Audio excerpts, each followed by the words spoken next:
오 시장은 재건축 일주일 안에 시동 걸겠다. 부동산 문제 1년 안에 주택 공급 포함해서 해결할 수 있다라고 의지를 보여왔습니다. 그런데 어제 홍남기 경제부총리는 지자체 혼자 못한다. 이렇게 이야기를 해서 정부가 오 시장을 견제한 건 아니냐라는 논란으로도 이어지고 있습니다.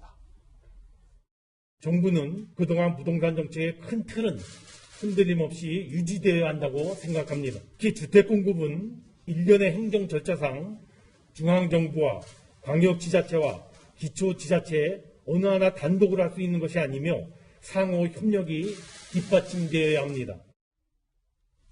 자, 정영춘 변호사님, 이번 선거의 최대 이제 민심의 바로미터 중에 하나가 부동산 민심이었는데, 네네. 오 시장은 선거 과정에서도 현 정부, 문재인 정부의 부동산 정책에 대해서 누구보다 신랄하게 지금 비판을 해왔어요. 네네. 정부의 부동산 정책 기조에 따르지 않겠다. 어떻게 보면 독자적으로 재건축도 좀 더 과감하게 풀겠고 주택 공급도 지금 정부가 하고 있는 것처럼 뭐 공공임대나 이런 게 아니라 민간 주도의 주택 공급을 하겠다라고 얘기를 해왔던 터인데, 자, 이 홍남기 부총리의 이 발언은 뭐 원칙적인 얘기로 사실 들리긴 합니다. 지자체와 정부가 잘 같이 해야 된다. 그런데 그 타이밍이 어떤 지자체도 혼자 못한다라는 게 이게 무슨 미묘한 메시지가 있나요, 혹시? 일단은 우리나라가 옛날처럼 그렇게 간단한 나라가 아니거든요. 세계 경제 10대 대국 안에 드는 나라니까 대통령도 혼자서 마음대로 할 수 있는 일이 그렇게 많지 않을 거거든요. 하물며 물론 이제 서울시장이 대통령 다음으로 가장 큰 시장이긴 하지만 마음대로 할 수 있는 게 없죠. 더군다나 이제 지방의회도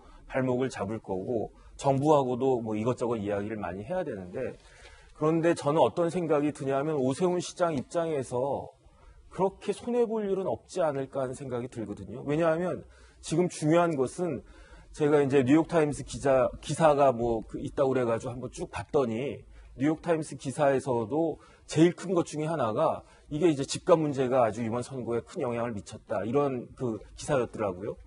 결국은 집값을 제대로 잡기 위해서 재건축도 좀 활발하게 하고 신도시도 하고 뭐 기타 세제 같은 것도 손을 봐야 되는 것이 아니냐 이런 이야기들이 쭉 나오는 건데, 집값이 시장이 노력을 했음에도 불구하고 정부가 그런 부분들에 대해서 그 안티를 걸어가지고 반대를 해서 집값이 제대로 잡히지가 않았다라고 하면 그거에 대한 부담은 시장한테 갈 것이냐 아니면 부총리나 그 위에 대통령한테 갈 것이냐, 저는 사실 그런 생각이 들거든요. 그래서 나름대로 오세훈 시장 입장에서는 할 말이 많죠. 의회도 있고 그다음에 임기도 일단은 1년 한 3개월 정도밖에 안 되니까 그런 모습만 보여주면 된다, 저는 그런 생각이 들어서 오히려 더 급한 것은 정부가 아닐까, 저는 그 생각이 듭니다. 예, 그런가 하면 오 시장 당선으로 TBS 김어준의 뉴스공장 편향성 논란도 다시 불붙었습니다. 김어준 씨가 방송에서 이런 주장을 했습니다. 오 시장 때 방송 개입이 많았다라는 주장인데요. 논란입니다. 시장 시절에 오세훈 당선자는 TBS를 서울시 홍보방송으로 인식했어요, 실제. 그래서 방송 개입이 굉장히 많았습니다. 그러다 보니까 그 이후에 방송이 독립되도록 구조가 꾸준히 만들어졌어요. TBS 사장도 방송 내용을 이렇게 해라 저렇게 해라 이 게스트를 출연시켜라 못합니다. 뉴스공장이 마지막 방송을 바라는 보수 지지층은 오세훈 시장에게 따져야 되는 겁니다. 어렵습니다. 예.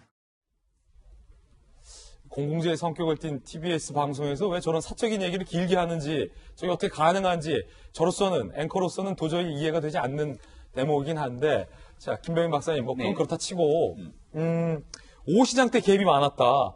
김어준 씨는 유세 내내 생태탕 논란에 그 누구보다 적극적으로 오 후보를 비판해 왔는데, 이제는 당선되고 나서는 오 시장이 방송 개입을 많이 했었다라는 건데, 이 주장이 사실입니까? 일방적으로 김어준 씨가 하고 있는 많은 내용들을 보면 그저 김어준 씨의 주장일 뿐인 내용들이 상당하죠. 우리 서울시장 이 보궐선거 선거기간 내내 지켜보셨겠습니다마는 선거를 목전에 두고 특정 후보에게 굉장히 불리하게 나타날 수 있는 내용들을 사실관계에 대한 명확한 검증을 하지 않고 편파적으로 쏟아냈던 방송, 김어준 씨의 뉴스공장을 통해서 많은 시민들이 궁금증을 가졌던 측면들이 있을 겁니다.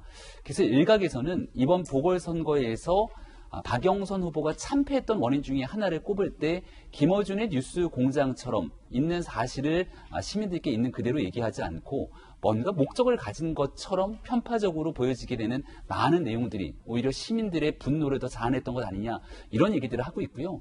이 김어준 씨 방송에 대해서 그렇기 때문에 교통방송으로서 본연의 기능들을 잘 만들었으면 좋겠는데 지금 하고 있는 여러 가지 내용들도 충분하게 정치적으로 누군가에게 불편할 수밖에 없는 얘기들을 쏟아내고 있는 상황 아니겠습니까?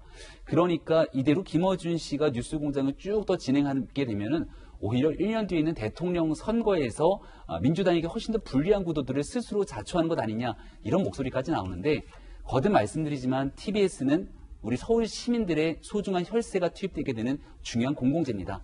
공공재로서 교통방송이 가지고 있는 본연의 목적이라는 게 있는데 그 목적과 전혀 관계없는 일들을 TBS 내에 있는 방송 프로그램에서 진행자나 혹은 그 방송을 제작하고 있는 사람들이 다른 목적과 의도를 가지고 방송하고 있는지 아닌지 이런 내용들을 분명하게 따지고 묻는 것은 시장의 권한으로 볼 수 있기 때문에 앞으로 공공재의 성격을 띠는지에 대한 여부가 서울시 내에서 큰 논란이 될 거라고 생각합니다. 자, 오 시장 때 방송에 개입을 많이 했었다라는 주장인데 이에 대해서는 전혀 아니다라고 지금 반박하신 거죠. 네. 그렇군요. 이 논란 계속될 것 같은데 이재명 기자, 오 시장한테 가서 따져라. 아니면 뭐 오 시장이 개입을 더 많이 했었다. 우리는 폐지 안 된다. 이런 얘기들이 이 굉장히 좀 공공재 방송에서 나온다는 게 좀 놀랍습니다. 저희로서는. 그렇습니다.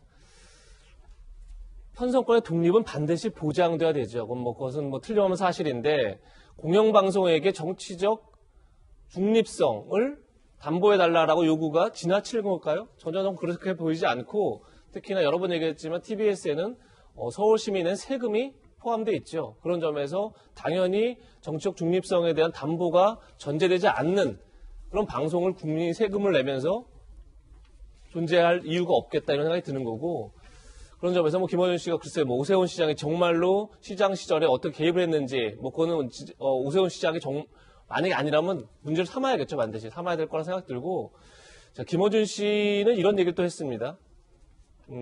이번 선거에서 가장 결정적 보도가 KBS가 오세훈 후보가 측량연제에 갔다는 보도인데 그 보도가 제대로 포털 사이트 같은 데 올라가지 않아서 전달되지 않아서 이번 선거에서 그런 결과가 나왔다. 지금 이렇게까지 이제 분석을 하고 있는데 KBS 보도가 결정적이었죠. 어떻게 결정적이었냐면 결국 내곡동 셀프 보상 의혹을 전혀 엉뚱한 방향을 끌고 가는 핵심적인 역할을 했다 저는 이렇게 보거든요. 백바지 논란으로. 그렇죠. 생태탕 논란으로 그다음에 특정 브랜드 구두를 신었던 논란으로 전혀 엉뚱한 방향으로 가면서 그야말로 이 논란을 어떤 셀프 보상 의혹이 아니라 네거티브 마타도어로 끌고 가는 결정 보도가 됐다고 생각하는데 저는 이제 여권이 선택할 때가 됐다는 생각이 듭니다. 김어준 씨와 같은 음모론적으로 공작적으로 이 표심을 분석할 건지 아니면 이 분노의 표심을 성찰적으로 분석할 건지 그 갈림길에 서 있다. 저는 보고 저는 이제 여권의 선택을 보겠다 이런 생각이 듭니다. 봐야 한다는 생각이 듭니다.